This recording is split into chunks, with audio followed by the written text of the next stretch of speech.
Today is the topic of mains measurement. Suppose you got your device back from TSRI, then we need to test if its function is within your expectation. In TSRI, they provide several measurement equipments for us to use, because usually these measurement equipments are very expensive. It's not easy for every lab to have the same equipments to measure your device. So they provide this free for everyone to use in academic, for students. Then first,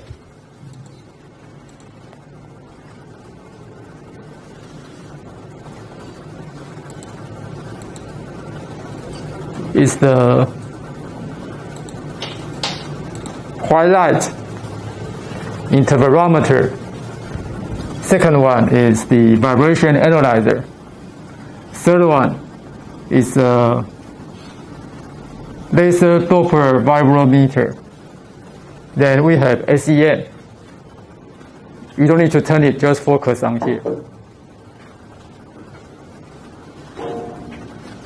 And also we have shaker and rate table. So this whole device measurement setup is for gyroscope and accelerometer, the vibration sensor.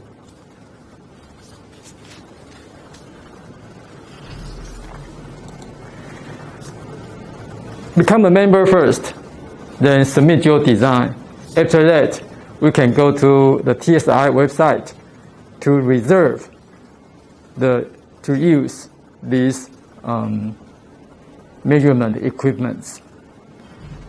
You will go through this if you finish your design and submit your design to TSI. For white light interferometer, it's a static measurement.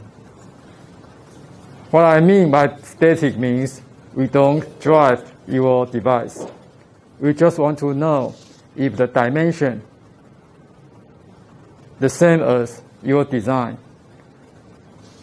One thing very important is because our mains device has residual trace inside, the residual trace will cause the device to deform. So I want to ask you, for a cantilever beam, if there's a tensile stress on top and compressive stress at the bottom, so if the left hand, if this end is fixed and at the other end, is it going to bend upward or bend downward?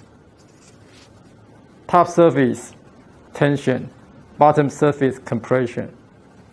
Then what will happen to the free end of the cantilever beam? Bottom, what's your answer? Make a guess. Up, down, just pick one. You are right. Because tension at the top, compression at the bottom, we have a moment going this way. Tension, compression, moment going this way. In order to balance this moment, the nature will create a reaction moment to balance this moment. So the moment created by the nature going this way to balance the moment this way. So the moment created by nature going this way will bend the cantilever beam upward. So this is the reason.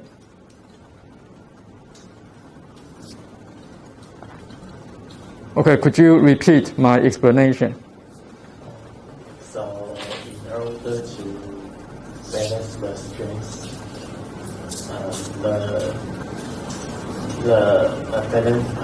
the new stress will balance the opposite directions. So the total object will move like this clockwise. Okay. Then, for the white light interferometer, sorry, it's not clear, but you can imagine we have a beam fixed here. In the perfect condition, the beam should go straight. But sadly, due to residual stress, the beam bent downward.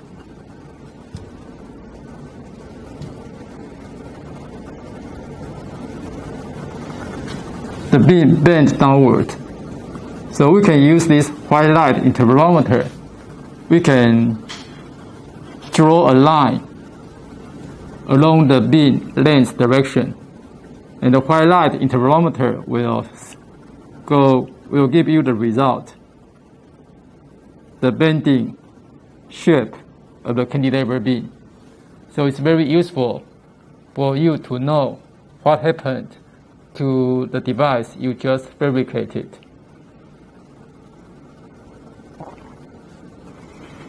Okay, then the maximum depth it can measure is 250 micrometer. Very large enough. And you can select the ratio, amplification ratio 10 times, 20 times, 50 times. Okay.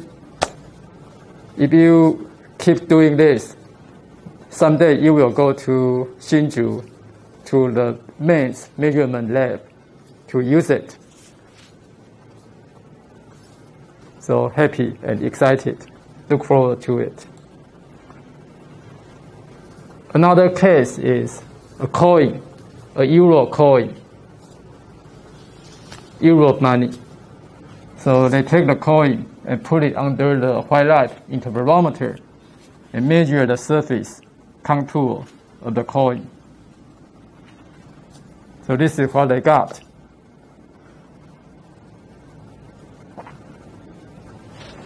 So the length scale is 14 millimeter to 32 millimeter. So it's around 2 centimeter along the length direction. Okay.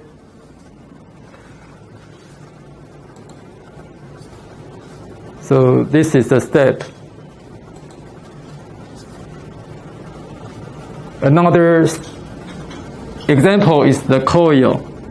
We fabricate a coil by U18 MEMS process. You can imagine this beam is metal 6.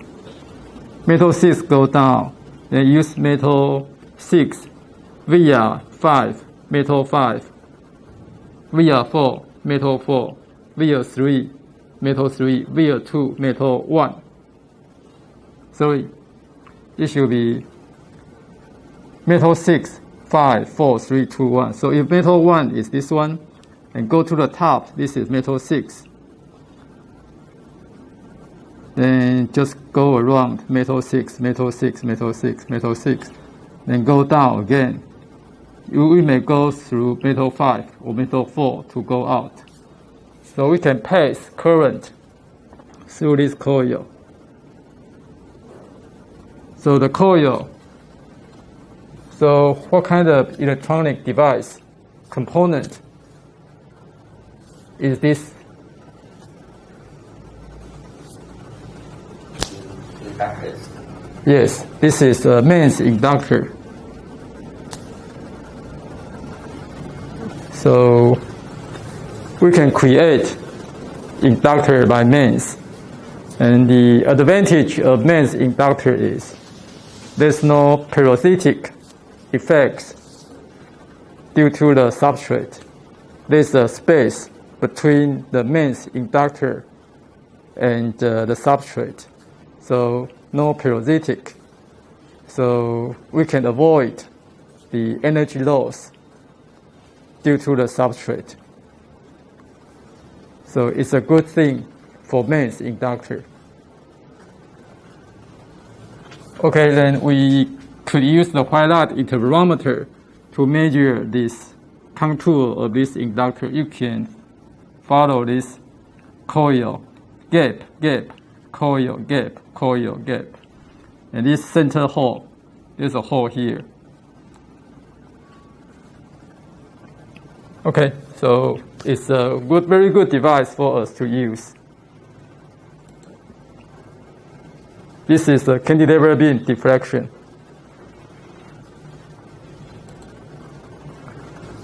But there's a downside of this white light interferometer. It cannot measure any object like oxide, because oxide is transparent. So the white light cannot reflect the transparent object. So for this case, a beam, and here we have something transparent. So it will show very rugged contour.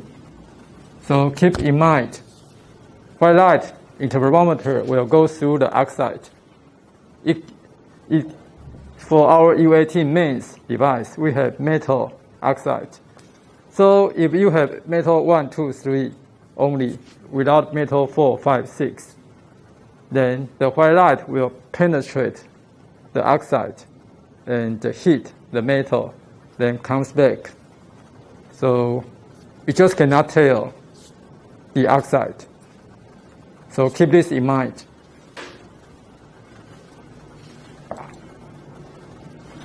Also, when you receive the U18 mains device from TSRI, 7 of the chips are packaged, ceramic package, and the other 7 or 8 are bare dies without package. So for the packaged device you received, they have a tape to cover the mains device. Then if there's a tape on top or glass on top of your device, you will see not good image. But if you remove the glass cap, and the white light image is much better. So just remember, any glass, because oxide is glass, silicon dioxide, so they are the same. White light interferometer wouldn't give you a clear image of the oxide, silicon dioxide. Okay, the second one is very expensive equipment. It's almost 7 or 8 million New Taiwan dollars for this in-plane vibration analyzer. If your device, like an accelerometer, you drew during lab 1 and 2, your device is going to vibrate in the in-plane direction. In order to measure this in-plane vibration, high frequency or low frequency anyway, we need to use this in-plane vibration analyzer to measure the vibration mode, vibration amplitude, or vibration speed.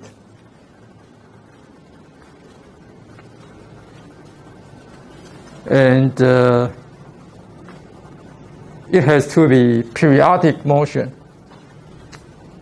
Like, you need to have a frequency in order to use this in-plane analyzer.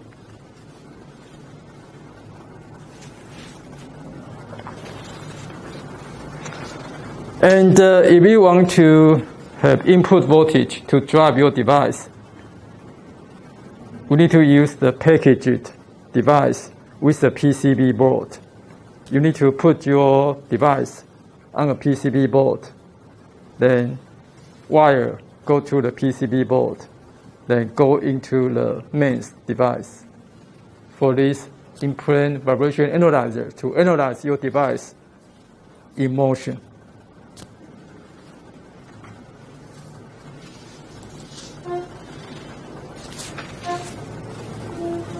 Okay, here is one measurement result. The x coordinate is the frequency, y coordinate is the vibration amplitude. We have many devices on a wafer, say 37 devices. They should be all the same, means their frequency response should be all the same. But see, some devices are near the edge of the wafer, some devices near the center. Due to the microfabrication process, photolithography, etching, deposition, a lot of things will happen out of your control. So there should be some deviations between all these devices in terms of their dimension, their, say, thickness, even material properties. So all these parameters come into play and create the deviations of the system response. So this bar chart, the x coordinate is the resonant frequency, and y coordinate is the chip number. Majority of the chips have similar response near 4.5 kHz, but some devices deviate from this center frequency towards the higher one and the lower one. So this is inevitable, but it's the good, as long as majority of them have the same resonant frequency, we are happy.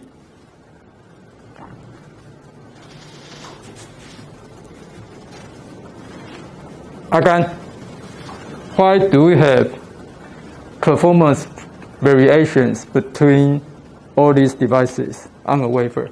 What's the reason?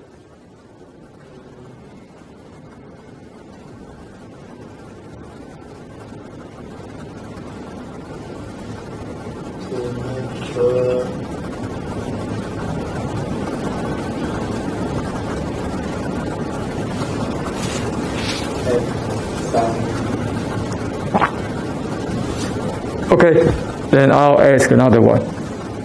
Mr. Guo. There may be two reasons, and the first is the process reason. The process reason comes from the process itself, and we have a lithography, we have an etching, and we have heat deposition, and all have error, and all error will cause the frequency drift variation. And the other is the measurement, and all the measurement has some of the uncertainty, and so these combine to we will get some of the kind of the distribution plot. Okay, good. Okay, thank you, Mr. Guo. All right, that's a very complete answer to this question. The next one is the laser Doppler vibrometer.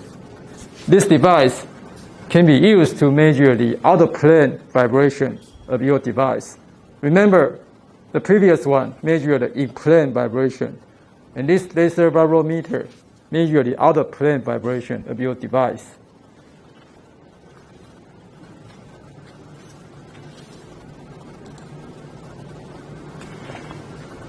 Okay, for this laser Doppler vibrometer, they use a piezo actuator at the stage to give a vibration input to your device. So your device, just the die size of your device, the bare die, you received 1 cm times 1.5 cm times 1.5 cm. So you can put your device on top of this piezo actuator.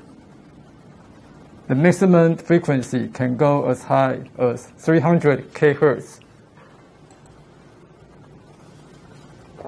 A vacuum box is like for your device. The vacuum box, like you can put your device on top of the stage and turn on the vacuum. Then you don't need to use any glue or tape to attach your device to the stage. It's a useful thing for vibration test, but usually, in order to use the piezo actuator to drive your device, then usually we can just use glue to glue your die to the piezo actuator. Okay, but it's a good thing to know, the vacuum box.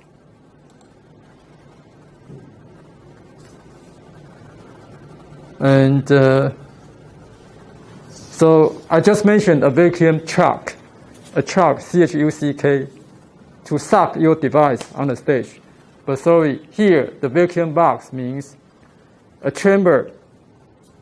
You can remove the air inside and keep the pressure as low as possible, like in minitor MTORR scale, very low air pressure.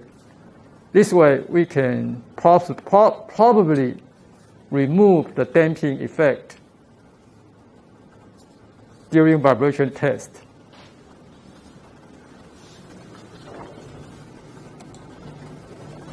So here is a story. Imagine your accelerometer, the mass, and this is the ground or the box or the piezo actuator. Okay? Then we have the spring constant and damping C. Damping C due to the air. And spring constant is your beam to support the mass of the accelerometer. So when the piezo actuator vibrates, it will drive the cantilever beam, the proof mass of your accelerometer to vibrate. Then we can record the vibration amplitude in different frequencies. So at some frequency, you will find the amplitude goes high. At the other frequencies, the vibration amplitude goes low. So we call this frequency with very high vibration amplitude as the resonant frequency of your accelerometer. But how the damping factor comes into play? If the air damping is very low, say 0, the peak is very high. But if the damping is large, like very large, then there's no peak at all. So you couldn't find your resonant frequency. So it's better to keep the damping low. We can measure the damping using a damping parameter. The critical damping parameter, CC, equal to 2 square root Kn. So your damping ratio, C, divided by Cc.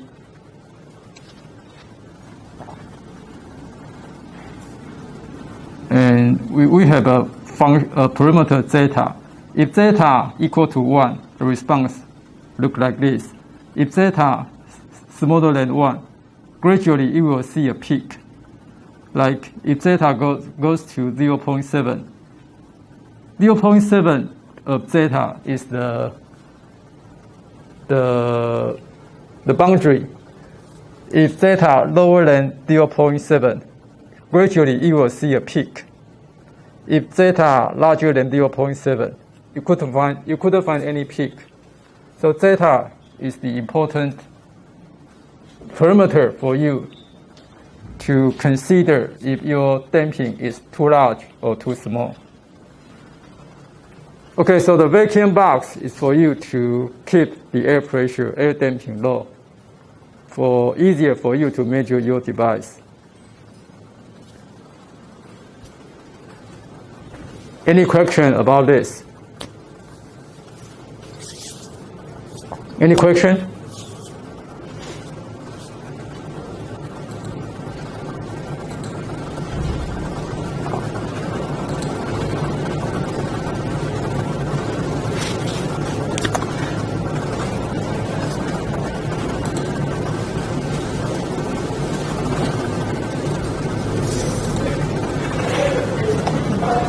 or something about the resonant frequency of cantilever beam. If you measure based on your experiment, you can measure the resonant frequency. If you know the mass of your cantilever beam, length of your beam, and I is a perimeter, is width times thickness cubic divided by 12. So the geometry will determine I at all. And mass n, you can calculate. If you know the density, then volume times density is the mass. Okay, so in this equation, and lambda is the perimeter 1.875 known, and pi, you know the value of pi, n, L, I, and f is what you measured. Okay, so Agan, stay with me. If you feel sleepy, you could stand up, move around.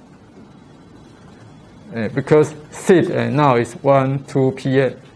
If I were you, I would fall asleep too. And this is not a very sexy topic. So it's kind of make you sleep. So I could understand. So you can move around and maybe go to the restroom and come back. It's okay.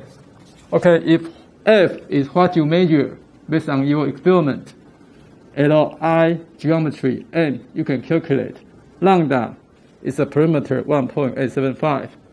So in this, using this equation, what you can calculate? What's your answer? Mr. Guo? We can calculate the peak. Bo Cheng. Which perimeter is left in this equation? Which one? Okay, Li, geometry, n, volume times density, lambda 1.875. F is you measure based on your experiment. So which perimeter is left? Young's modulus, E.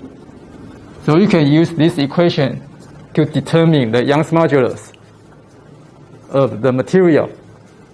Okay?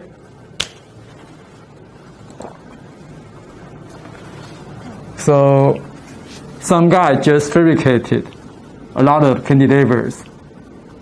And they can use these cantilevers and use vibration test to find out the Young's modulus of their device. When we design our mains device, actually we don't have all the parameters. We don't know exactly the value of the Young's modulus.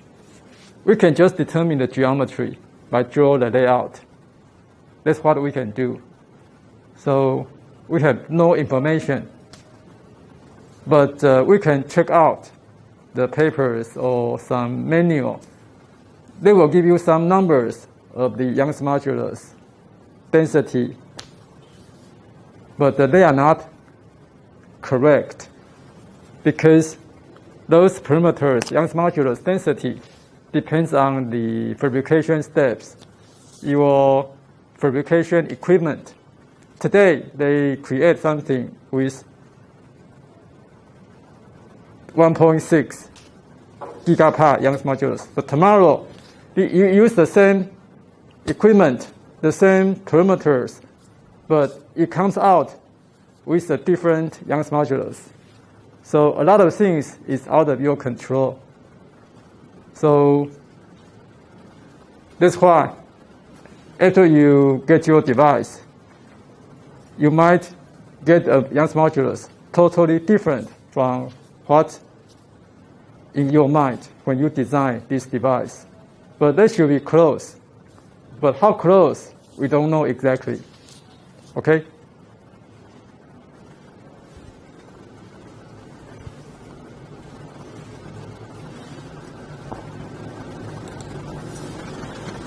Next thing is SEM, the scanning electron microscope. They have a desktop SEM in their lab, we can use it to take photo, very high resolution photo of your device. It is important. You can use it to measure the dimension of your device. Also, it's very good for publication purpose.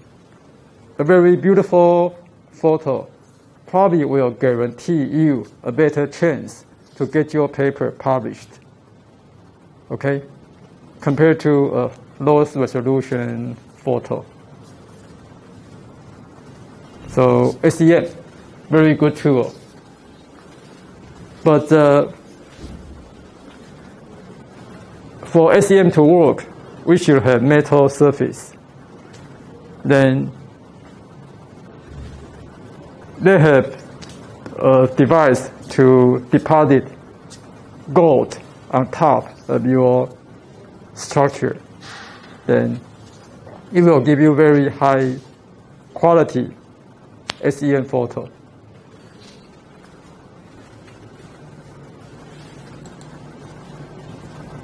Then another one is the shaker. A very good shaker. You can control the acceleration of the shaker.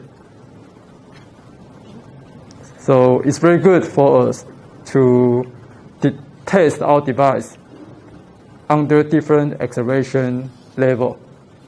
So it's a shaker. And the shaker, the fixture has some screws, holes. So when you design your PCB, you need to consider the pitch of those holes in order to fix your PCB board to the fixture of the shaker. You can check out all the information from TSI website. They have all the technical information there, but it's good to know something. Now, rate table is a rotation table. So consider rotational movement with constant revolution speed, because V or R omega square equal to acceleration. If omega is constant, R radius constant, and R omega square is a constant, so your acceleration towards the center is also a constant. So it can give you some constant acceleration to test your device. Usually, if you have a gyroscope, we need this device to test the performance of your gyroscope.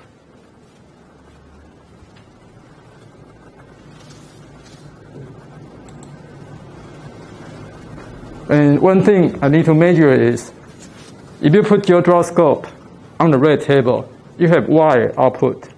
You can imagine rotation and wire. How come you can operate like this? Because they have a device, then for you to output your signal. So you won't mess up. The fixture dimensions, you need to know about the hole size and the pitch between holes. For gyroscope is for measurement of the angular velocity or angular acceleration.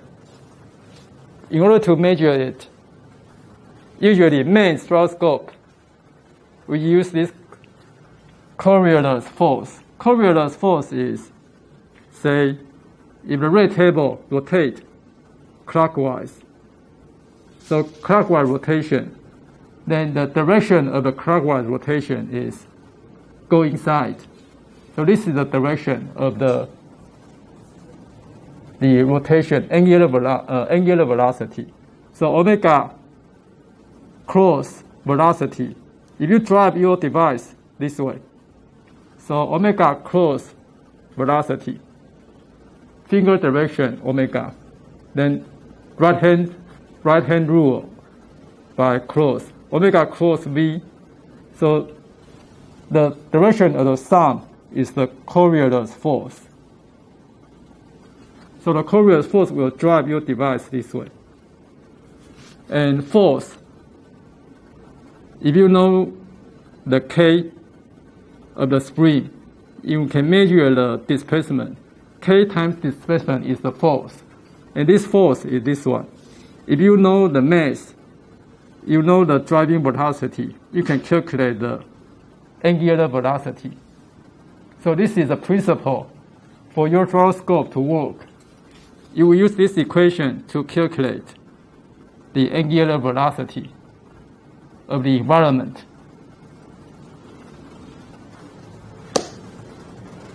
So,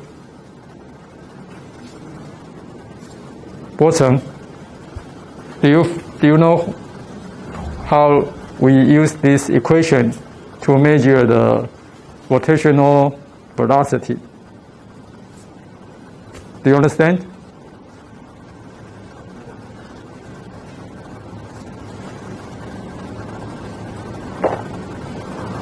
No? Again, do you know how we can apply this equation to measure the angular velocity omega?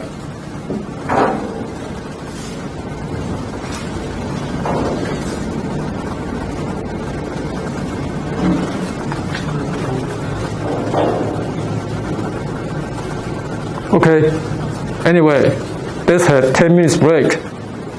So now it's 2:06. Let's come back around 2:16, like before 2:20. Please come back. Okay, cameraman, please stop the camera.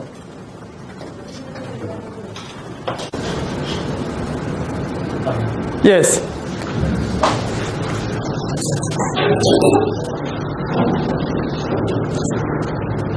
Okay, for this gyroscope,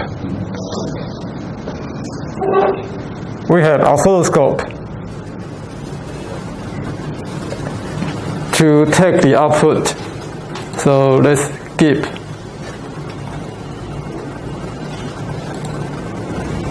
To the next one.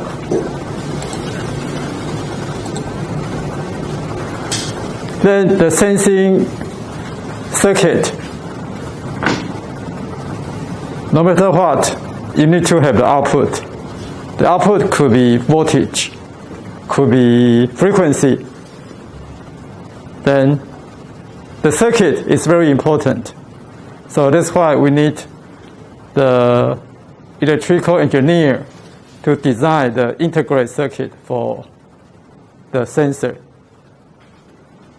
For a very simple case, the capacitive sensing, we need to have the capacitance, which is mains capacitor, CS1, CS2.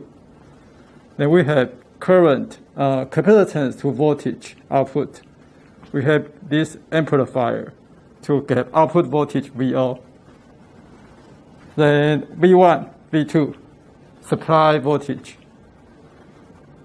And this amplifier, ground. So we have, suppose VO is output, then VO divided by A is gain. So here is VO divided by A. So plus minus this one times A is VO. So that's why at the minus end, we have minus VO divided by A.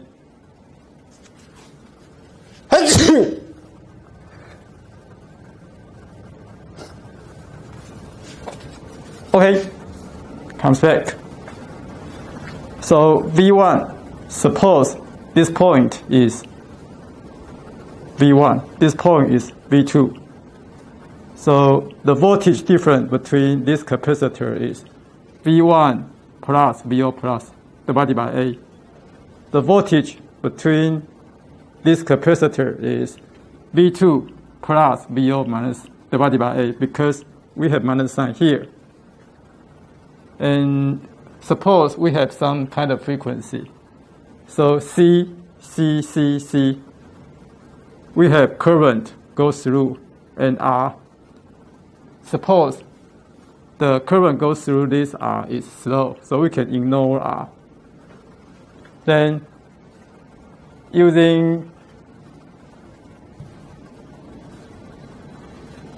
so we can ignore R. So current just follow the periodic capacitance, means capacitor S1, means capacitor S2. And the periodic capacitance might be metal to metal somewhere in the circuit. We have some unwanted capacitance. So we call this periodic capacitance, CP. Then this is the Kirchhoff current law. All the current goes in. All the current goes in is zero because everything goes in, the total. Or you can think of charge. CV is a charge. So if the ground, there's no charge, then no charge, no charge. So here, the total charge should be zero. The total charge at this node, we have 4 capacitances. 4 capacitors. 1, 2, 3, 4. CV, CV, CV, CV. Total charge, 0. Then we can manipulate the equation to get the result here. If we make V1 equal minus V2 equal to V, and suppose the gain A is very large, A very large, A very large, we can derive this one. Okay, now get a paper, write down your name, and do the derivation from this conservation of charge to the final result. Cameraman, please turn off the camera. Okay, another one, another circuit. Here, we have switch. Then we have two main capacitors, CS1, CS2, VP, VN, and the output delta VO. We have CL1 and CL2. The same similar concept. We define delta Q is here, delta CI1 minus delta CI2, CI1, CI2. And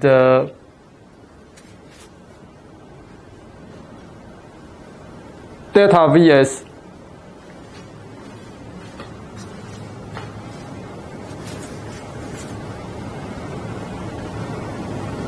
just imagine Q equal to CV, then CI1 CSVS, CI1 CSVS, then CI2 delta CS delta VICN, then delta VS is VRP minus VRN. VRP minus VRN. So in order to make things simpler, just imagine this one is 0. Rn is 0. Then we have Rp. Then Rp here. Rp, so delta Vs is Rp. This is Rp. So Rp times delta C, when delta C equal to Q. And QCI2, this is 0. Then we have this VCM comes in. VCM comes in. So based on this one, and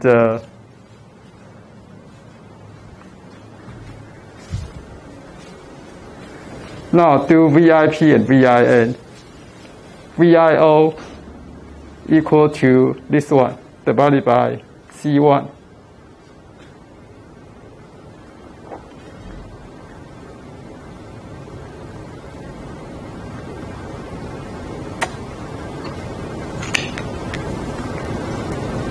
We'll skip this one.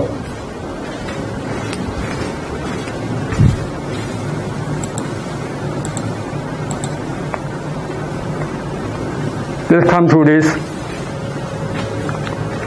spectrum output. Because we have noise, we have electronic noise, we have thermal noise, we have mechanical noise, a lot of noise, amplifier noise. So noise analysis is very important, because if the signal is comparable to the noise, then there's nothing we can get from the sensor. Okay, so suppose this is frequency, and this is output. So we sense one signal. So this is the signal we want, but we have noise here, noise here. We need to calculate the noise level. So the signal compared to noise, we have 70 dB difference. Then we can just imagine the signal has a voltage component. So minus 70 dB, so this is 0. Signal at 100 Hertz.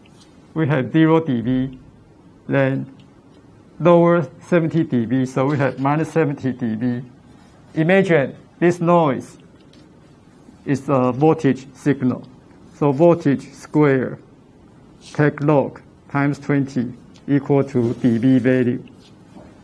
So use this equation, we can calculate the equivalent voltage noise is 316 micro G per square hertz Hz.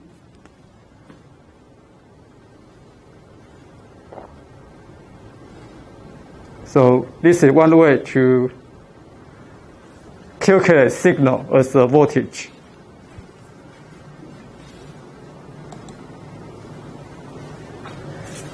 Okay, then for this one.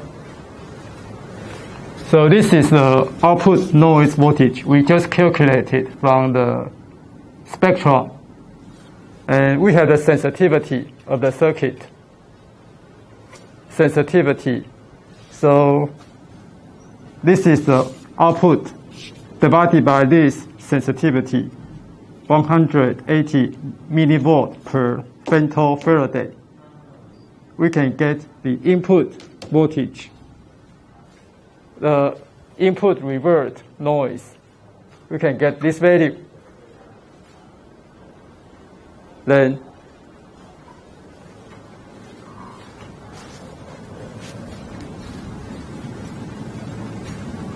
the noise of this one, remember the unit is square root Hz microvolt. So if we know the bandwidth of our filter, the bandwidth of our filter, then the total noise is the bandwidth. Because we have square root Hz, so we need to times square root bandwidth. Then bandwidth square Hz can cancel out. And we can get the noise voltage. So, and for each filter, we have a factor to use. Usually, ideally, F factor is 1. We don't need to consider, but for some device performance, for each device, we have some factor to use. For this case, we need to use 1.57 here. And suppose 10K Hertz. 10K Hertz is the bandwidth, and the factor 1.57. And the value, output noise voltage, is 22.4 microvolt divided by square root Hz. 22.4 times micro, 10 to minus 6. So we can get the noise voltage of this device, 2.8 millivolt. So if your circuit output, if you measure, you get the result, and the result tells you 2.8 millivolt. Can you trust this value? No, because it might be the noise, okay? So it's important to calculate the noise level in your circuit or sensor.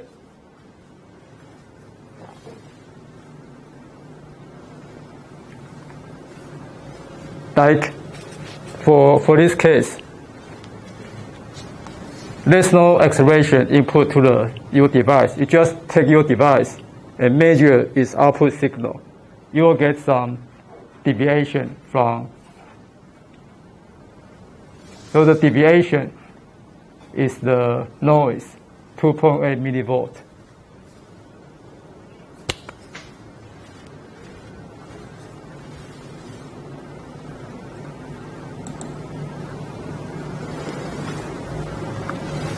So the layout rule.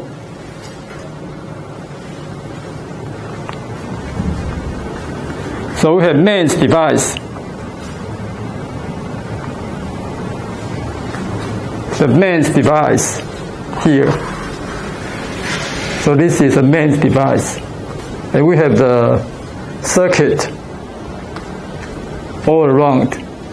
Then there's a rule. Mains and circuit. The differential metal line. So suppose we have wire go to the circuit. So we have, say, we have C plus and C minus, two mains capacitance, and we connect the wire to the circuit. CS plus, CS minus. The wire length should be equal because we have periodic inductance, periodic resistance. So they will influence our device performance. So we try to make them equal to each other. And the distance between mains and circuit should be 80 micro at least, because we have all the voltage in our all the voltage Vs plus, Vs minus. So they are in the circuit, and we have all the capacitance in our mains device. So they shouldn't talk to each other. We should try to isolate them. So the distance recommended by TSRI, 80 micrometer between mains and circuit. All the rules are written in the design rule book provided by TSRI, but just mention something important here.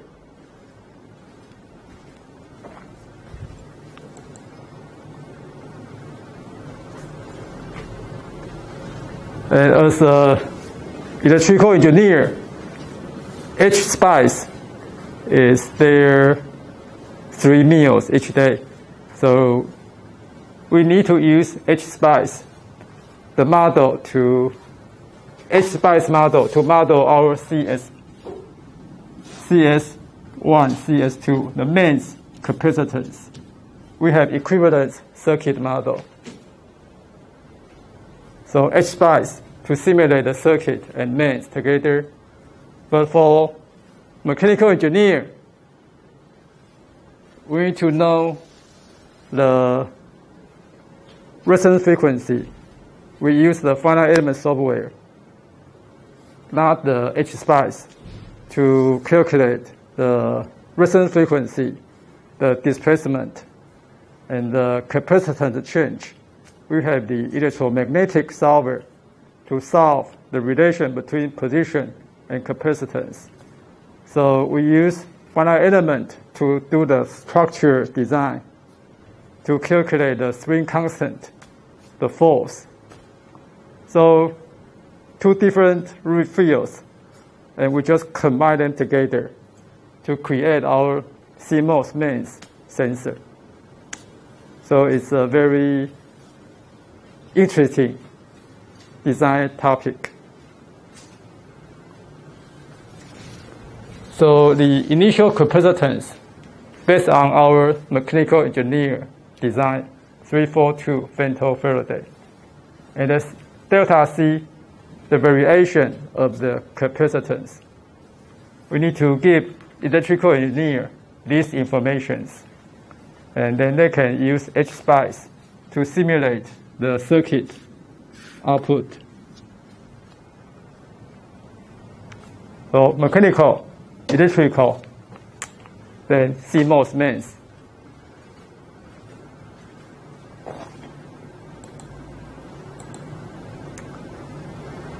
And for PCB layout, after we get the chip, it's very tiny, 1.5 cm times 1.5 cm. And plus, they put it in the ceramic package with the pins. So we need to design a PCB to insert the package chip to the PCB. And we have some onboard components. Then we have some connector. We just connect the wire to our, say, spectrum analyzer or impedance analyzer, fluoroscope. So then to get our testing result. So PCB design is also something require electrical engineer to do PCB design. PCB layout. And here is a bonding diagram. We have our chip, the die, and the package. We need to tell TSI what kind of package you want to use. For this one, we have 1, 2, 3, 4, 6, 7, plus 4, 11, 4, 21, and 25. So we pick this, this pin count is 18. So, okay, so we have 18 pins. So we say this SB18 package. So it depends on how many outputs you need. You need to design this bonding diagram and give your bonding diagram to TSI. So a lot of things to do in order to submit your design. The PCB testing board.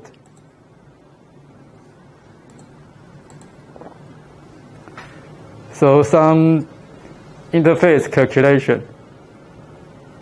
So for this one, we just did this one a while ago. So we won't repeat this one.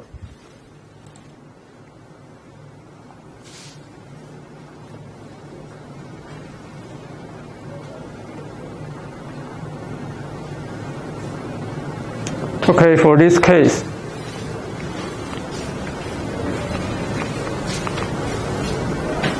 so now there's no feedback capacitance. We have a feedback resistance. So the I, so if this is ground, we can take this is also ground 0. The current goes this way. So VO is the output voltage. Output voltage. So this is 0.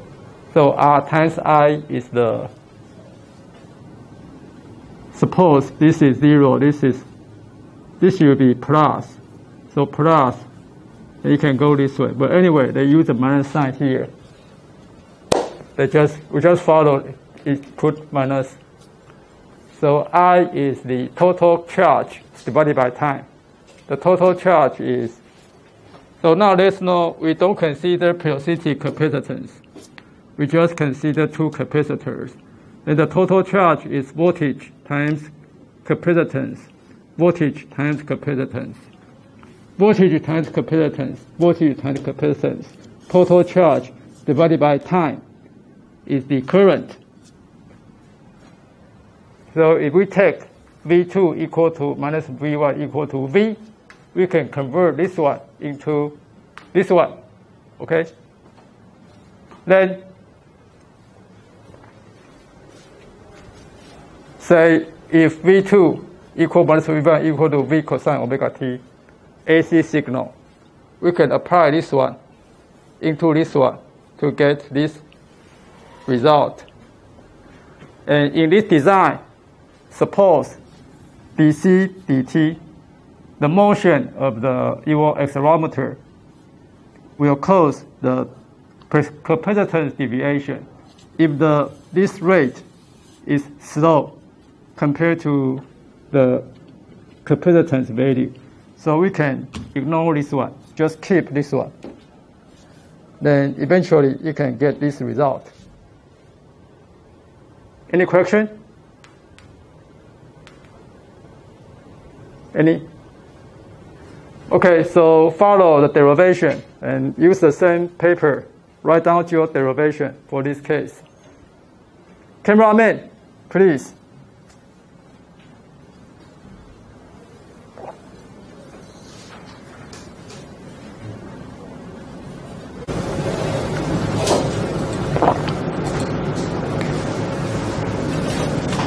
See, here we apply the modulation signal, omega. So the output voltage contains the omega component. But what we really want is CS1 minus CS2. This is the mains capacitance. So we need another circuit to do the modulation.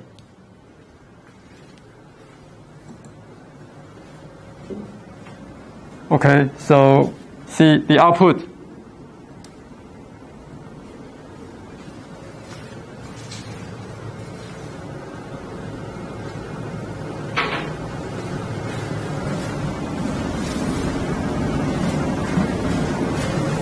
So the output here, we need the demodulation circuit.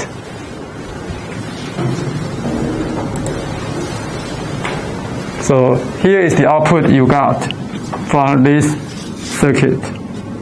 Then we need a demodulation circuit to get the output. To remove this sine omega t and get this component V out here. So this way we can, if you know the frequency, so everything you know, then this is the output voltage proportional to mains capacitance change. Okay.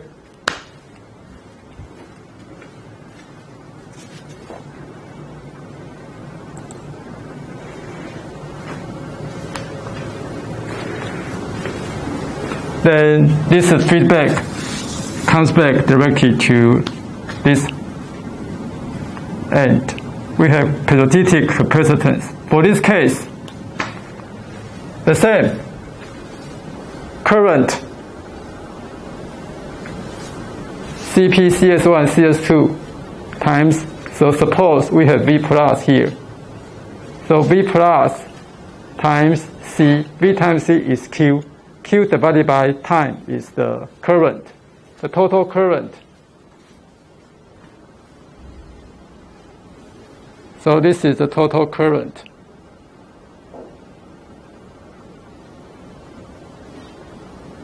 Then we have CS1, CS2. Then we have ground. So this is minus V1. This is minus V2. We have ground here. So suppose V1. So what does this? Cp CS1 CS2. Cp CS1 CS2 times. So V plus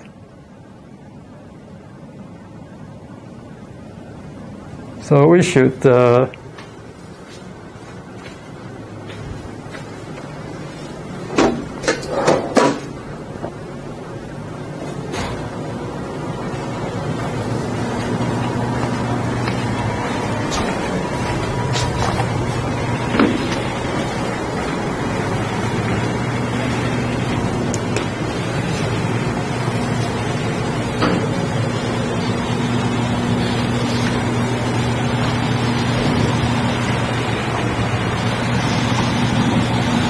so this is minus V1.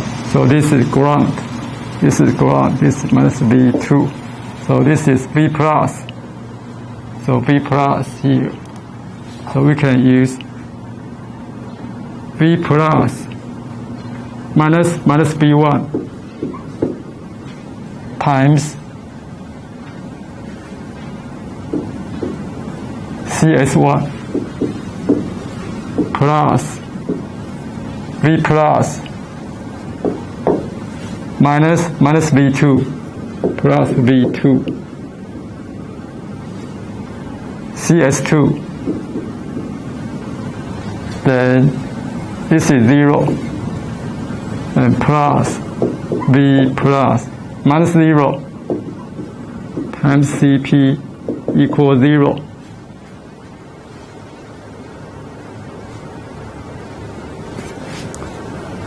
So if we do V1, V2, V plus, V plus, V plus, we can get V plus CS1. We use this is charge conservation. V plus CS1, CS2, CP equal minus V1 minus V2 CS2. So I think it's okay. We had a minus sign here. Then we can do dt on both sides. So we should have put minus sign here, but it doesn't matter too much. Just some sign difference. So V plus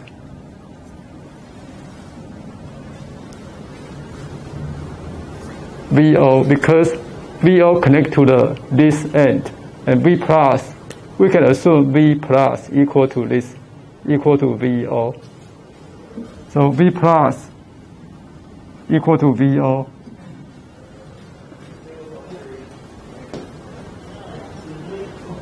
So anyway, so if we take V1 minus V2 equal minus V2 equal V, we can derive this one. So it's similar to our previous derivation. But here, they circle the periodic capacitance. So this one, it will influence your result. So we don't like the periodic capacitance in our case. If this one is too large, then you cannot get useful output.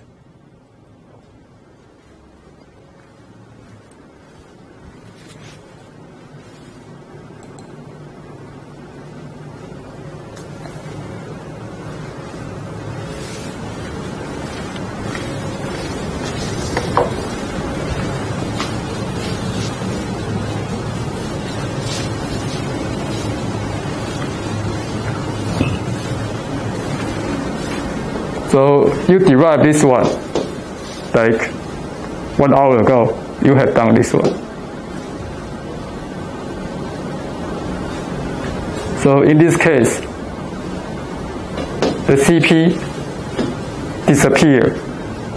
If we use this arrangement, we have feedback capacitance, feedback resistance. So CP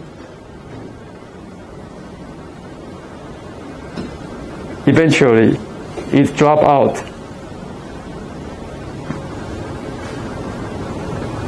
Because A is very large.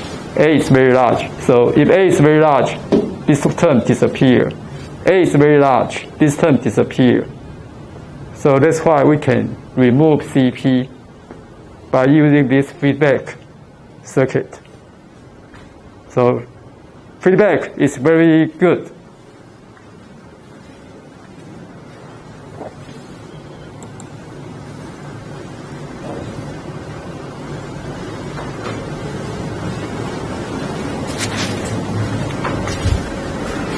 Okay, so it's just the demodulation.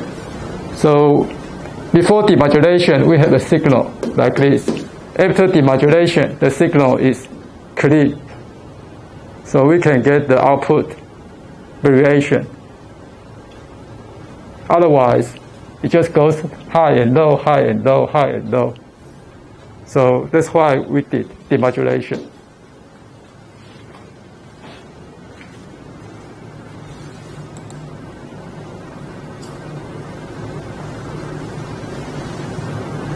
So lab 1, you have done this one.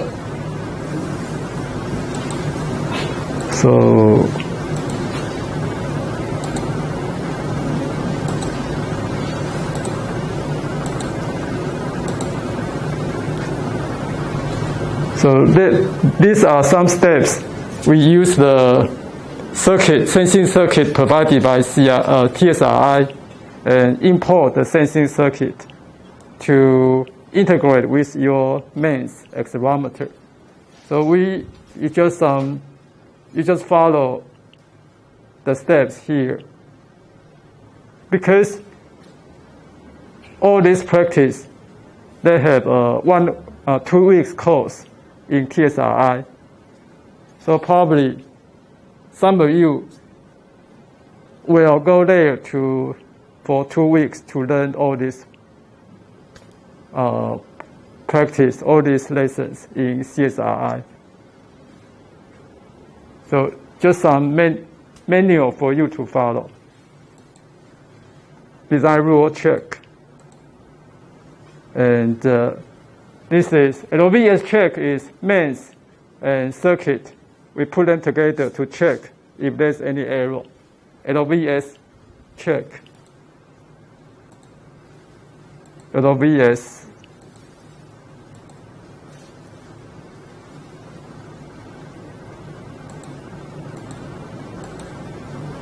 Okay, can you stop, cameraman?